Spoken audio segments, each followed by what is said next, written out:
পৃথিৱীৰ কোনো শক্তিয়ে কোৰাণৰ বাণী আৰু শিক্ষা বন্ধ কৰিব নোৱাৰে। 1500 বছৰে কোৰাণৰ শিক্ষা বন্ধ কৰাৰ অপচেষ্টা এইবাৰ মুখ্যমন্ত্ৰীয়ে কৰিছে। ভূবিজ্ঞান, পদাৰ্থ বিজ্ঞান, জীৱ বিজ্ঞান, সমুদ্ৰ বিজ্ঞান, জান্নাত, জাহান্নাম সকলো কোৰাণত আছে। মাদ্ৰাছা শিক্ষা বন্ধৰ অপচেষ্টা মুখ্যমন্ত্ৰীয়ে কৰি লাভ নাই। বিশ্বৰ বহু ছুপাৰ পাৱাৰ দেশে কোৰাণ শিক্ষা বন্ধ কৰিব নোৱাৰিলে। ইছলাম ধৰ্মৰ আগ্ৰাসন কোনেও বন্ধ কৰিব নোৱাৰে। সমাজত কেনেকৈ শান্তি শৃংখলা বজাই ৰাখিব পাৰি তাৰ সকলো শিক্ষা মাদ্ৰাছাত দিয়া হয়। মাদ্ৰাছা শিক্ষা আমাক লাগিবই। মাদ্ৰাছা বন্ধ ঘোষণাক লৈ মুখ্যমন্ত্ৰীক হুংকাৰ বিধায়ক আমিনুল ইছলামৰ। মুখ্যমন্ত্ৰীয়ে এই কথাটো জানি ৰখা উচিত যে পৃথিৱীৰ বুকুত ইছলাম ধৰ্মই একমাত্ৰ ধৰ্ম, যি ধৰ্মত মানুহে পেচাব পায়খানাৰ পৰা আৰম্ভ কৰি ৰাষ্ট্ৰ পৰিচালনালৈকে থকা খোৱা উঠা বহা, মানুহৰ লগত চাল চলন, ব্যৱসায় বাণিজ্য, চাকৰি, তাৰপিছত বিভিন্ন ধৰণৰ মানুহৰ জীৱনৰ প্ৰত্যেকটো পদক্ষেপত কি কাম কেনেকৈ কৰিব লাগিব, কেনেকৈ উঠিব লাগিব, কেনেকৈ বহিব লাগে, কেনেকৈ কথা পাতিব লাগে, বিয়া বাৰু প্ৰত্যেকটো কথাত কোৰআন হাদিছৰ ধৰ্মীয় নিৰ্দেশনা আছে। মানুহৰ নিজৰ ইচ্ছামতে একো কৰিব নোৱাৰে। প্ৰত্যেকটো কথা ধৰ্মীয় বিধি নিষেধ তাত দিয়া আছে। একমাত্ৰ ধৰ্ম ইছলাম। গতিকে এই ধৰ্মৰ এই নীতি নিয়মবিলাক কোৰআন হাদিছৰ আলোকত প্ৰত্যেকটো কথা মানুহে কেনেকৈ জীৱন ধাৰণ কৰিব, কেনেকৈ সমাজত শান্তি শৃংখলা আহিব, এই সকলোবিলাক কথা মাদ্ৰাছাত শিক্ষা দিয়া হয়।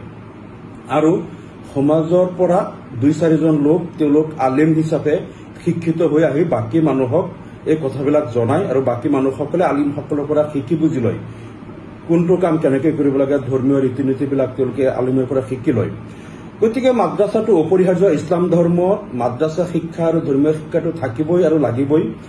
আৰু এই যে মাদ্ৰাছা শিক্ষা আৰু কোৰআনৰ শিক্ষা বন্ধ কৰাৰ যিটো অপচেষ্টা, এইটো মুখ্যমন্ত্ৰী হিমন্ত বিশ্ব শৰ্মাই প্ৰথম আৰম্ভ কৰা নাই।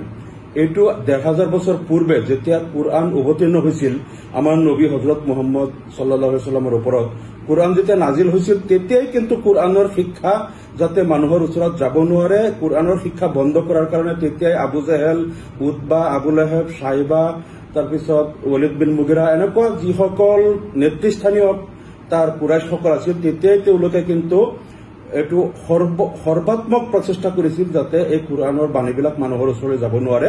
আৰু সেইকাৰণে তেওঁলোকে কি কৰিছিল, আৰৱৰ প্ৰত্যেকজন মানুহৰ ওচৰত গৈ পেলাই কৈছিল যে মুহাম্মদ এজন পাগল হৈ গ'ল, তেওঁ যাদুকৰ, তেওঁৰ ওচৰত নাযাবা, তেওঁৰ কোৰআনৰ বাণী নুশুনিবা।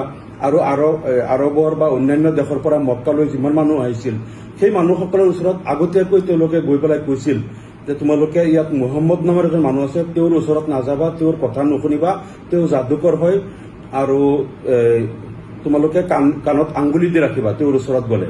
কাৰণ এই কথাটো তেওঁলোকে জানিছিল যে যিজন মানুহে কোৰআনৰ কথাবিলাক শুনে তেওঁৱে ইছলাম ধৰ্ম গ্ৰহণ কৰে।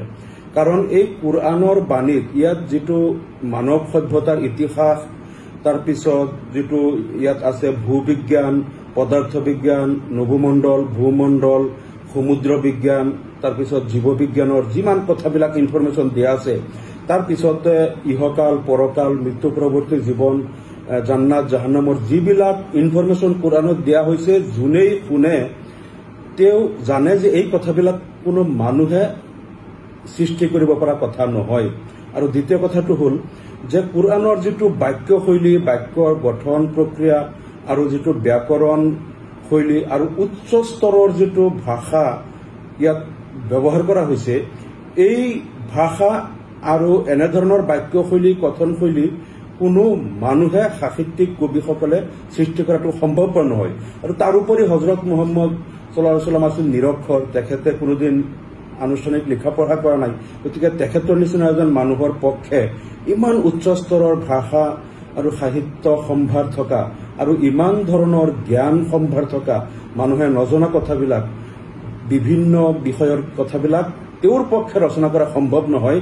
এই কথাটো যোনেই শুনিছিল এই সুললিত কোৰআন শুনিয়েই তেওঁ ইছলাম ধৰ্ম গ্ৰহণ কৰিছিল।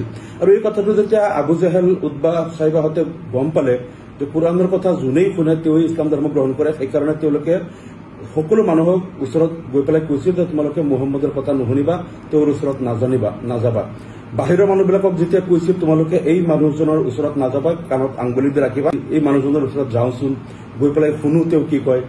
বাহিৰৰ মানুহ আহি পেলাই যেতিয়া তেওঁৰ কথা শুনিছিল, বহুতে কিন্তু তেতিয়া লগে লগে কলিমা পঢ়ি ইছলাম ধৰ্ম গ্ৰহণ কৰিছিল। ইমান চেষ্টা তেওঁলোকে কৰিছিল কোৰআনৰ বাণী যাতে মানুহৰ কাণলৈকে নাযায়, তাৰ পিছতো এইটো ক্ৰমান্বয়ে লাহে লাহে মানুহে গ্ৰহণ কৰিব ধৰিলে। বহুত মানুহক যিসকলে কোৰআনৰ বাণী বিশ্বাস কৰি মুছলমান হ'ল, তেওঁলোকক আনি অকথ্য নিৰ্যাতন কৰা হ'ল, তেওঁলোকক মৰুভূমিৰ উত্তপ্ত বালিৰ ওপৰত শুৱাই বুকুত পাথৰ হেঁচা দি নিৰ্যাতন কৰা হ'ল, বহুতক হত্যা কৰা হ'ল। তাৰ পিছতো তেওঁলোকে ধৰ্ম ত্যাগ নকৰে। শেষত তেওঁলোকক আৰবৰ মক্কাৰ পৰা খেদি দিয়া হ'ল, মদিনালৈ গুচি গ'ল সকলোৱে।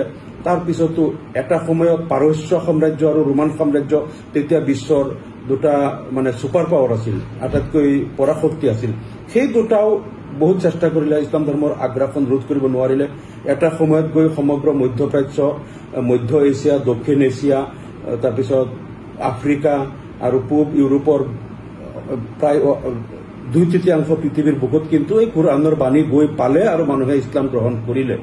গতিকে এই অপচেষ্টাটো 1500 বছৰ ধৰিয়েই চলি আছে, যাতে কোৰআনৰ বাণী কেনেকৈ বন্ধ কৰিব পাৰি, মানুহৰ ওচৰত যাতে নাযায়। এইটো আমাৰ মুখ্যমন্ত্ৰী হিমন্ত বিশ্ব শৰ্মা ডাঙৰীয়াই এতিয়াহে তেওঁ আৰম্ভ কৰিছে, কিন্তু 1500 বছৰেই